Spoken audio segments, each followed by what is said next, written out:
The things that you got to do, like if you had to sell it and you could never do that thing again, you wouldn't take that deal. And when you think, how would I run this business if it had to be my billion-dollar business today? What sort of things would I allow myself to do? What sort of things would I cut out? It's a total paradigm shift on What an business. amazing question to Yeah. ask yourself. What an amazing question to ask yourself. So the way that I heard that was, if I wanted to run this business like a business that I would never be prepared to sell, what are the Mhm. decisions I would make today? Mhm.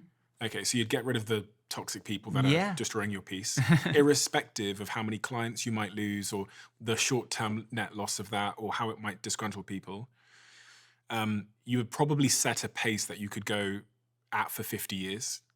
And you'd probably disregard like metrics and growth numbers and stuff like that. Yeah. And you'd work with stakeholders and partners that treated you with the respect and the courtesy and the the same energy, love, curiosity, fun that you need to do this for 50 years. I guess that's my answer to that question. Yeah. It's the opposite of what you would do if you were building to sell, which is 100%. I'm gonna, get someone else to be the front man because I don't want to do it. I'm gonna have them do the boring thing that I don't like. It's yeah, instead of no, no, no. Like, why are we doing these things that we don't like? You wouldn't tolerate. There Exactly. would be zero Exactly. tolerating. And you may or may not wind up with $1 billion, but what I have found is as I lean into that, that's where these leaps and breakthroughs are. There's these exponential leaps that you make when you're like, what do I want to see in the world? I can certainly relate in my life to that. So like, in order for me to do this for like 20 years, what am I going to need to do today? I know that the long-term decision to do the show for 20 years means in that moment, I have to say no.